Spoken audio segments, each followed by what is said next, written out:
કલ્પના કરો કે તમે તમારા મિત્ર સાથે બહાર ફરવા માટે ગયા છો, ડિનર ઉપર ગયા છો, અને આ બધામાં જે એક વ્યક્તિ છે, જે તમારો ફ્રેન્ડ છે, એ બોલે છે કે મારી સેલેરી 40,000 રૂપિયાની છે, છતાં પણ મારી પાસે કંઈ બચતું નથી. એક બીજો તમારો મિત્ર છે, એ પણ એમ કહે છે કે મારી સેલેરી તો 50,000 રૂપિયાની છે, પરંતુ છતાં પણ બધા જ પૈસા છે ને લોનમાં જતા રહે છે. અને તમે છો જ્યાં તમારી સેલેરી માત્ર 30,000 રૂપિયા છે, છતાં પણ તમે દર મહિને 5,000 રૂપિયા બચાવી નાખો છો. તો તમને કદાચ થતું હશે બાકીના જેટલા પણ બે લોકો છે એ ખૂબ જ અમીર છે, પરંતુ આ તમે ભૂલ કરી રહ્યા છો. કારણ કે તમે જો 5,000 રૂપિયા બચાવી રહ્યા હોય ને, તો ચોક્કસથી આખા દેશમાં 90% લોકો કરતાં તમે વધારે રીચ એટલે કે અમીર છો. કેવી રીતે જાણીશું આજના ખાસ વિડીયોમાં.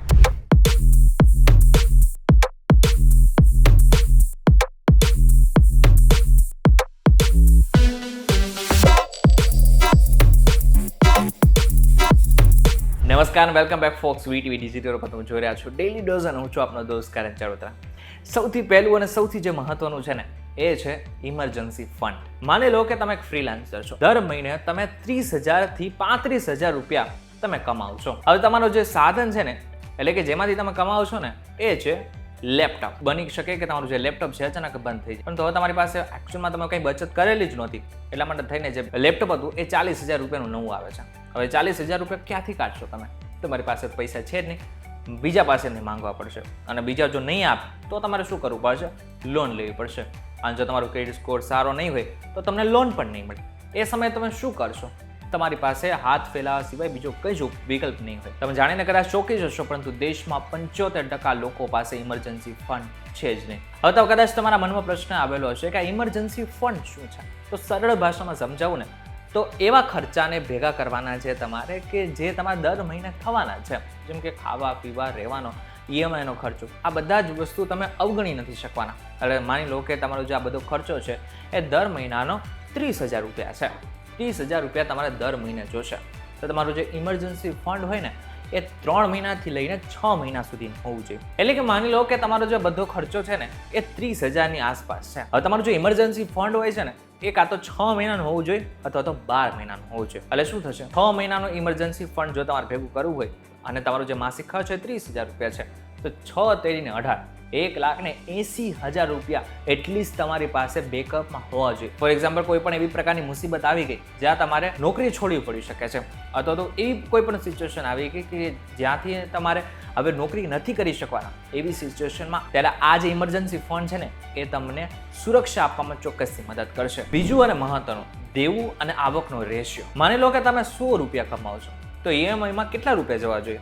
તમારામાંથી મોટા ભાગના લોકો કહેશે 20 થી 40%. પરંતુ હકીકતમાં ઘણા લોકોની આવકનો 48% ભાગ ઈએમઆઈમાં જાય છે. ઉદાહરણ સાથે સમજાવી દઉં. હમણાં હું એક વ્યક્તિને મળ્યો હતો. એની જે દર મહિનાની સેલેરી છે ને, 60,000ની આસપાસ છે, એટલે કે 60,000 રૂપિયા કમાવે છે, અને એનું જે લાઈફસ્ટાઈલ છે ખૂબ જ લક્ઝરિયસ છે. કદાચ તમે એનું સોશિયલ મીડિયા ખોલશો તો તમને વિશ્વાસ નહીં આવે કે આ માત્ર 60,000 રૂપિયા કમાય છે. આમ જોવા જઈએ તો 60,000 બહુ મોટી રકમ કહેવાય મિડલ ક્લાસ વ્યક્તિ માટે. પરંતુ એ જે લાઈફસ્ટાઈલ જીવી રહ્યો હતો એ ખૂબ જ અલગ હતી, અને કદાચ તમને એવું લાગે કે આ વ્યક્તિ જે છે એ કદાચ લાખો રૂપિયા કમાઈ રહ્યા છે, પરંતુ રિયલ લાઈફમાં એ માત્ર 60,000 રૂપિયા કમાતો હતો. જ્યારે મેં એની સાથે વાત કરી ત્યારે એને મને કીધું કે મારી ઉપર 4.5 લાખ રૂપિયાનું દેવું છે. ક્રેડિટ કાર્ડમાં દર મહિને મારે 22,000 રૂપિયા જાય છે. અને બીજી તરફ તમે છો કે જે માત્ર મહિનાનો 30,000 રૂપિયા કમાય છે, પણ એમાંથી 5,000 રૂપિયાની બચત કરે છે. વિચારો, આ બંનેમાંથી અમીર એકચ્યુઅલમાં કોણ છે? આજે લોન લેવી ખૂબ જ સરળ થઈ ગઈ છે. માત્ર એપ ડાઉનલોડ કરો અને સીધી તમને લોન મળી જાય છે. ઘણા બધા લોકો એમ વિચારી રહ્યા છે કે એ ખૂબ જ ઇમ્પોર્ટન્ટ છે, એટલા માટે થઈને બેંક એમને ડાયરેક્ટ લોન આપી રહી છે,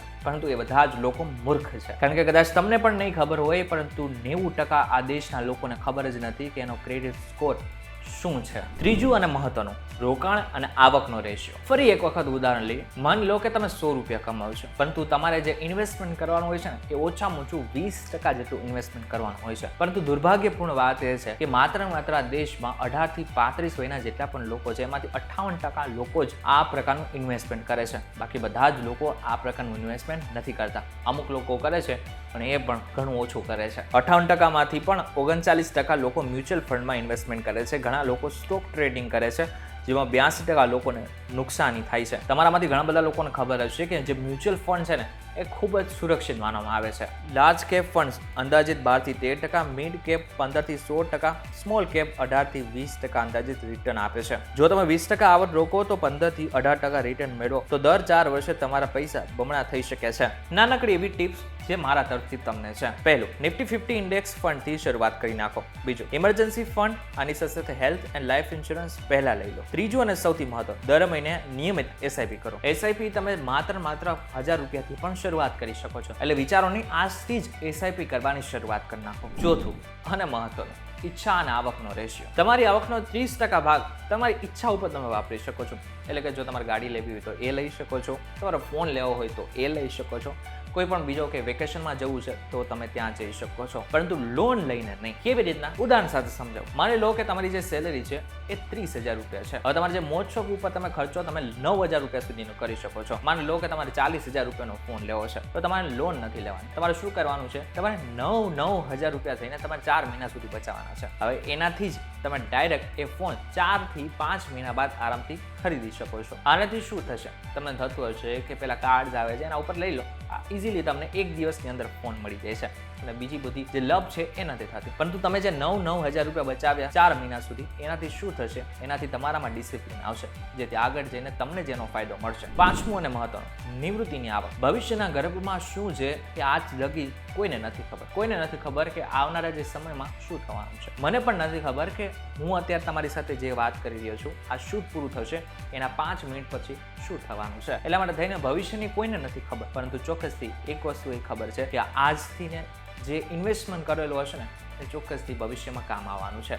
એ વાત તો ફિક્સ છે. એક દિવસ તમે કમાવાનું બંધ કરશો, ધારો 60 વર્ષે તમને 5 કરોડ રૂપિયાનું ભંડોળ જોઈએ છે, જેનાથી તમે દર મહિને 1 થી 2 લાખ રૂપિયા કાઢી શકો. હવે 45 વર્ષે જો તમે શરૂ કરશો એસઆઈપી કરવાનું, 1,10,000 રૂપિયા તમારે ઇન્વેસ્ટમેન્ટ કરવા પડશે, ત્યારે 60 વર્ષે તમને આ રકમ મળશે. જો 35 વર્ષે શરૂઆત કરશો તો દર મહિને 30,000 રૂપિયા ઇન્વેસ્ટમેન્ટ કરવા પડશે. 25 વર્ષે કરશો તો 9,000 રૂપિયા ઇન્વેસ્ટ કરવા પડશે. તો તમે જ વિચારો, 25 વર્ષની વયે તમારે 9,000 રૂપિયા બચાવવા જોઈએ કે પછી 45 વર્ષે 1,10,000 રૂપિયા તમારે ઇન્વેસ્ટમેન્ટ કરવા જોઈએ. સિમ્પલ વાત છે. જેટલું વહેલું કામ કરશો, જેટલી વહેલી શરૂઆત કરશો, એટલો જ તમને ફાયદો મળશે. અને આ બધા મહત્વનું છે કે કમ્પાઉન્ડિંગ ઇન્ટરેસ્ટ એટલું બધું સારી વસ્તુ છે કે જેને જ કારણે ઘણા બધા લોકો આજે કરોડપતિ પણ થઈ ગયા છે. 22 વર્ષે 5,000 રૂપિયા મહિને રોકાણ કરો, 40 વર્ષે 5.3 કરોડ થશે, જેમાં તમે 24 લાખ રૂપિયા હશે. બીજું ઉદાહરણ, 25 વર્ષે 10,000 રૂપિયા મહિને રોકો, 60 વર્ષે લગભગ 10.6 કરોડ થશે. તમારો મિત્ર 35 વર્ષે 20,000 રૂપિયા રોકે તો 60 વર્ષે 7 કરોડ રૂપિયા થશે. વહેલું રોકાણ સૌથી મોટી શક્તિ છે. ઇન શોર્ટ વાત એટલી છે કે મેં તમને જેટલી વાત કરી એ પોતાના જીવનમાં કદાચ તમે આજથી ઉતારવાની શરૂઆત કરશો તો ચોક્કસથી તમારું જે ભવિષ્ય છે